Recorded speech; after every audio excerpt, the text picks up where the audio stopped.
কুল্লা ইনসানিন আলজামনাহু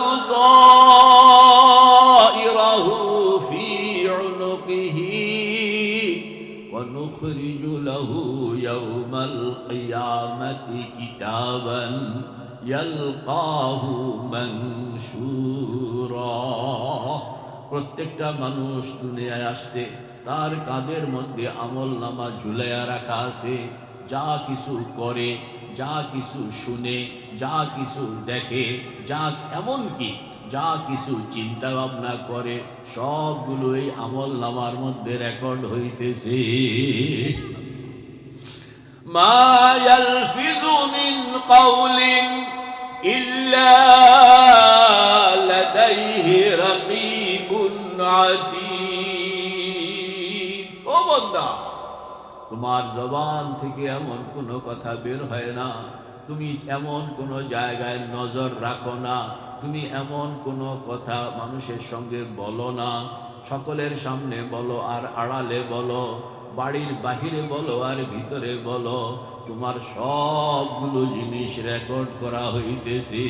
কিরামান কাতিবিনা, কিরামান কাতিবিনা ইয়ালামুনা মা তাফআলুনা। একদল ফেরেশতা ডাইন কাঁধের মধ্যে, আরেক দল ফেরেশতা বাম কাঁধের মধ্যে সব কিছু রেকর্ড করতেছে। কিয়ামতের দিন এই সব রেকর্ডগুলো তোমার সামনে হাজির করা হবে।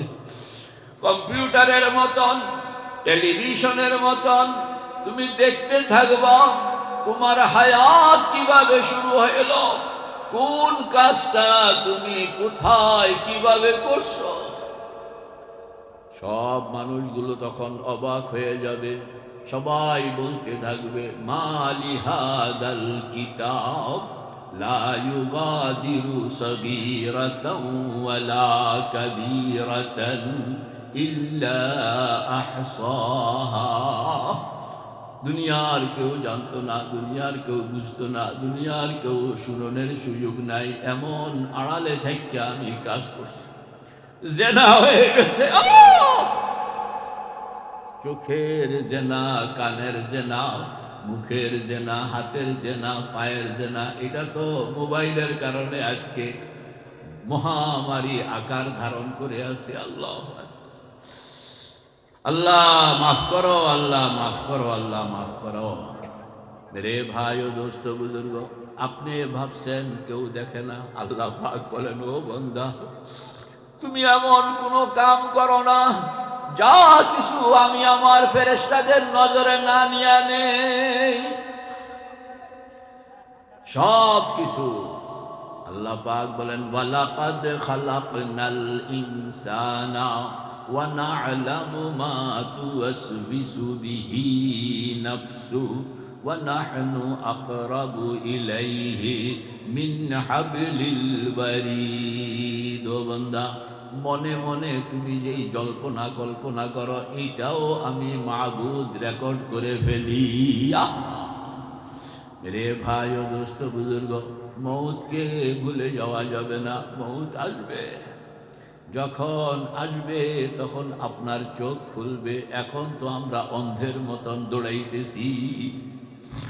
মৌত যখন আসবে, সব মানুষগুলোর স্তম্ভিত ফিরে আসবে।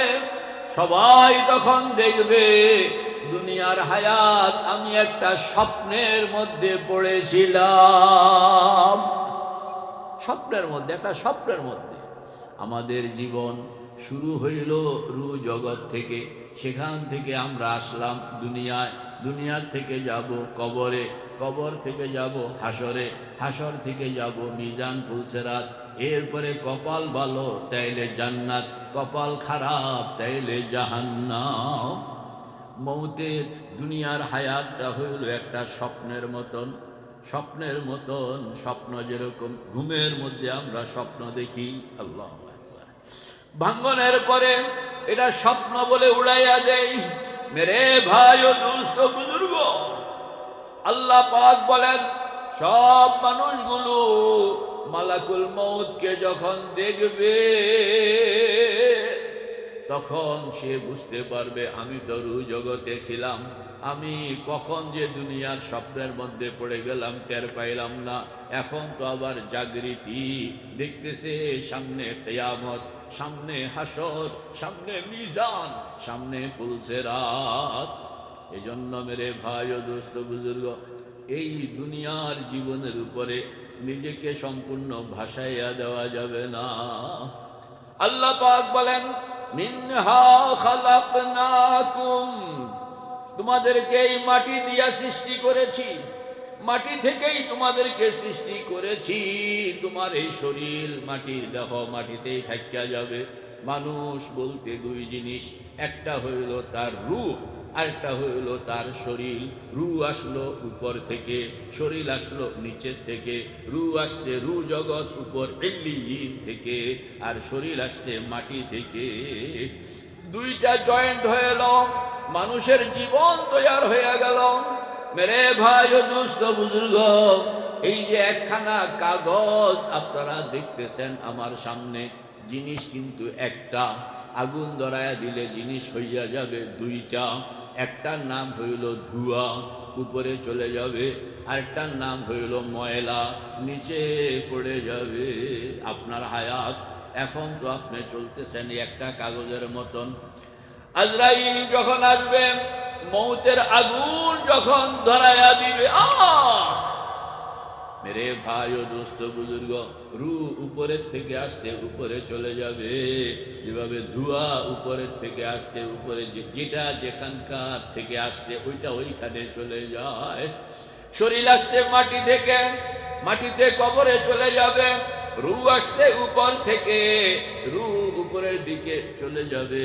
মেরে ভাই ও দোস্ত বুজুর্গ, এই শরীরের আর এই দুনিয়ার পিছনে দৌড়াইয়া জীবনকে নষ্ট করলে আখিরাত বরবাদ হইয়া যায়। মিনহা খালাকনাকুম, তোমাদেরকে এই মাটি থেকে আমি তৈয়ার করেছি। ওয়া ফিহা নুঈদুকুম, ও আল্লাহর বান্দারা, এই দুনিয়ার মধ্যে তোমরা শয়তানের প্রবঞ্চনায় পড়ে হায়াতকে নষ্ট করো না। খেয়াল রাখবা আবার তোমাকে মাটিতে যাইতে হবে। এই জন্য আল্লাহর হাবিব মাঝে মাঝে আব্বা আম্মার কবর জিয়ারত করণের কথা বলছেন। আল্লাহওয়ালাদের কবর জিয়ারত করো, একটু খেয়াল করো, নিজেকে একটু চিন্তা করো, চোখটা বন্ধ করো, চোখটা বন্ধ করে খেয়াল করো আমি দুনিয়ায় কয়দিন থাকবো। চোখের সম্মুখ থেকে যখন একের পর এক যাইতে শুরু করবে রে ভাই, কোভিড যখন শুরু হইল, এই গুনাহগার আমি আমার ফ্যামিলি থেকে 6 জন বিদায় নিয়ে গেল। স্ত্রী যখন চলে যায়, কত কাঁদলাম। তাহাজ্জুদের পরে কাঁদতে আসি, সেজদায় পড়ে কাঁদতে আসি, মাবুদ ভিক্ষা দেন, ভিক্ষা দেন, ভিক্ষা দেন। জানানো হইল আমার সিদ্ধান্ত, যাকে যেই পর্যন্ত হায়াত দিছি, 1 সেকেন্ড, 1 তিল পরিমাণ বাড়বেও না কমবেও না। ইদা জাআ আজালুহুম লা ইস্তাখিরুনা সাআতাও ওয়া লা ইস্তাকদিমুন। একের পর এক চলে গেল। কত চেষ্টা করলাম, কত কাঁদলাম। মেরে ভাই ও দোস্ত বুজুর্গ, এখনো মনে হয় বাচ্চারা যখন জানাজার নামাজ দেখায়, বাচ্চারা যখন কবরের কাহিনী দেখায়, তো খেয়াল হয় যে একদিন একদিন একদিন এইভাবে আমি শুয়ে যাব। হয়তো আমার সন্তান কাঁদতেছে, ছাত্ররা কাঁদতেছে, আত্মীয় স্বজন কাঁদতেছে, কেউ ফিরাইতে পারবে না, কেউ ফিরাইতে পারবে না। কোনো ডাক্তার, কোনো ক্ষমতা, কোনো শক্তি কেউ ফিরাইতে পারবে না। ইহা হাম সব মুসাফির হ্যাঁ, ওহি আখের ঠিকানা। আল্লাহ পাক বলেন তোমাদেরকে তো আমি জান্নাতের জন্য বানাইছি, তোমাদের দুনিয়ার জন্য তোমাদেরকে বানাই নাই। দুনিয়া হইল কয়েকদিন থাকনের মুসাফির খানা। কেউ চলে যায়, কেউ বা আসে, দুদিনেরই পরবাসে। 2 দিনের প্রবাস জীবন। বাচ্চারা যখন জানাজা পড়ায় তখন আমি খেয়াল করি যে সাদা কাপড় দিয়া, পুরুষের জন্য 3 খণ্ড সাদা কাপড়, নারীর জন্য 5 খণ্ড সাদা কাপড় মোড়াইয়া আজকে এখানে কৃত্রিম একটা লাশের মতন বানাইয়া সামনে দেখানো হইল। আরে এটা তো কৃত্রিম নয়, একদিন এই প্যাকেটের মধ্যে তুমি থাকবা। নিজেকে একটু খেয়াল করেন। আমাদের বুজুর্গরা এই জন্য মাঝে মাঝে গভীর রাত্রে গোরস্থানে গিয়া একা একা দাঁড়াইয়া কাঁদতেন, বলে এখানের মধ্যে একদিন আজকে আসা শুইতে হবে এখানের মধ্যে। मौत को मत दूर समझो, मौत है हर दम करीब। मौत को मत दूर समझो, मौत है हर दम करीब। कौन होगा यार तेरा गोर जाने के लिए। क्यों जाबे ना संगे, एका एका एका যাইতে হবে। সন্তানের জন্য জীবন ফানা করে দিলেন, সন্তান যাবে না। সম্পদের জন্য জীবন ফানা করে দিলেন, সম্পদ যাবে না। মেরে ভাই ও দোস্ত বুজুর্গ সব থাইকা যাবে, আপনাকে একা একা। নিজেকে তৈয়ার করুন, মৌতটা যেন মুসলমানের মৌত হয়, মৌতটা যেন পরহেজগারের মৌত হয়, মৌতটা যেন ইমানদারের মৌত হয়। আল্লাহর হাবিব হযরতে মুহাম্মদুর রাসূলুল্লাহ সাল্লাল্লাহু আলাইহি ওয়াসাল্লামের ইরশাদ ফরমান, জাদ্দিদু ঈমানাকুম। আমার উম্মতের নরনারী ঈমানটাকে সব সময় নবায়ন করবা, আপ টু ডেট বানায়া রাখবা, নবায়ন করবা, আপ টু ডেট বানায়া রাখবা। কারণ কখন যে মৌত চলে আসে কোনো ইয়াত্তা নাই। দিনের বেলায় আসবে জানি না, রাতের বেলায় আসবে জানি না, বাড়িতে আসবে জানি না, বাহিরে আসবে জানি না, সুস্থ অবস্থায় আসবে জানি না, অসুস্থ অবস্থায় আসবে জানি না। আল্লাহু আকবার। গাড়ি লইয়া রাস্তা দিয়া যাইতে আছে, কত সুন্দর আরামের সঙ্গে যাইতেছে, বর কনে লইয়া যাইতেছে। কে জানতো মাথার উপরে ওই যে বিশাল আপনার ব্রিজ বানাইতে আছে, এটা কি একটা, হঠাৎ করে ধপাস আসে না কাহিনী, সঙ্গে সঙ্গে শেষ। আল্লাহ আকবার কাবীরা। কখন যে যেতে হবে, গোসল কইরা, খাওয়া দাওয়া কইরা, নাস্তা কইরা, খানা কিছু লইয়া অফিসে গেল। 10 তলা ভবন, আল্লাহু আকবার, অফিস করতে আসে 9 তলায়, হঠাৎ করে আগুন লাগিয়া গেছে 2 তলা 3 তলায়। আমি জিজ্ঞেস করলাম কিরকম লাগছে ভাই এসব আপনার কাছে?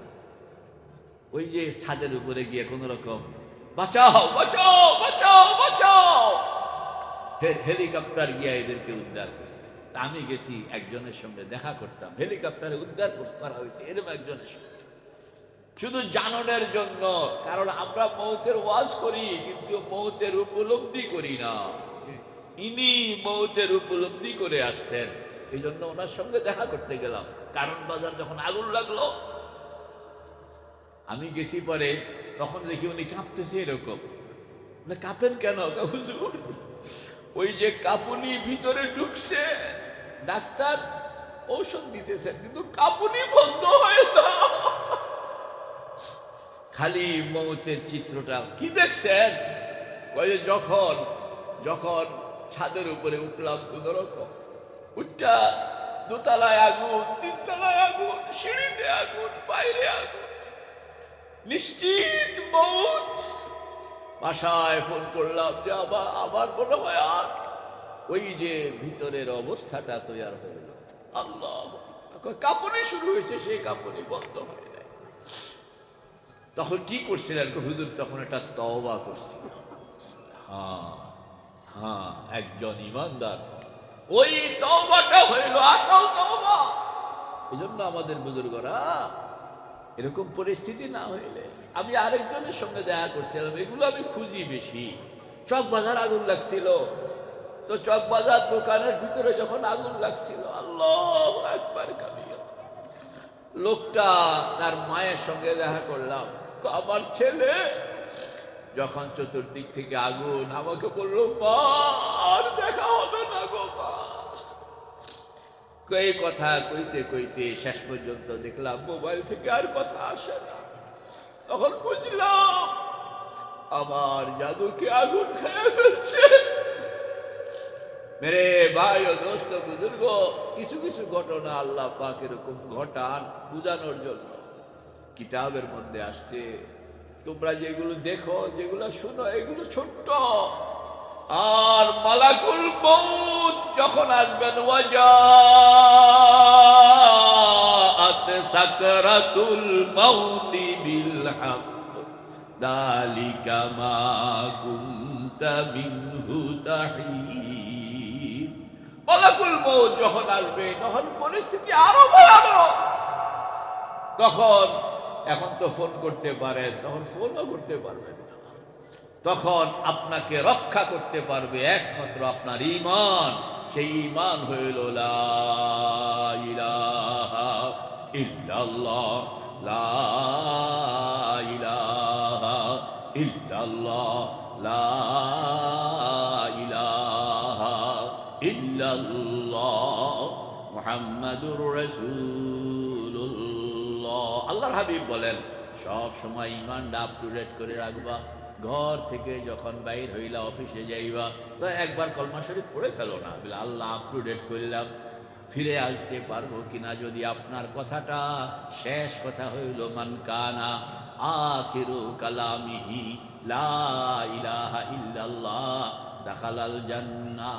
আল্লাহর হাবিব বলেন, তোমার শেষ কথাটা যদি লা ইলাহা ইল্লাল্লাহ হইল, তাইলে মালাকুল মউত আসবেন, এরকম ভাবে আসবেন তোমার কাছে কোনো পেরেশানি লাগবে না। মালাকুল মউত দুই রকম মানুষের কাছে দুই রকমে আসে। কারোর কাছে আসে ভয়ানক আকৃতি নিয়া, আবার কারোর কাছে আসে এরকম মোলায়েম আকৃতি, যেটা দেখলে আপনার কাছে ভালো লাগে। ইমানদারের জন্য একরকম, বেঈমানের জন্য আরেক রকম, নামাজের জন্য একরকম, বেনামাজের জন্য আরেক রকম। তো বাচ্চারা তো এখানে জানাজা দেখাইল, আমি আপনাদের কাছে দোয়া চাই। আমার দাড়ি সাদা হয়ে গেছে, বয়স বের হয়ে গেছে, দোস্ত আহবাব চলে যাইতেছে। এই কিছুদিন আগেও একজন চলে গেলেন, জানাজা পড়ে আসলাম। 2-3 জন ডায়ালিসিস চলতেছে, এরা অপেক্ষায় আছে কবে যে খবর আসবে, চলে যাও।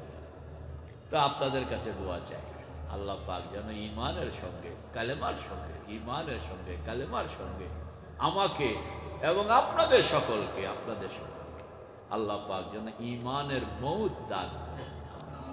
আখিরু দাওয়ানা আনিল হামদুলিল্লাহি রাব্বিল আলামিন। আসসালামু আলাইকুম ওয়া রাহমাতুল্লাহি ওয়া বারাকাতুহু।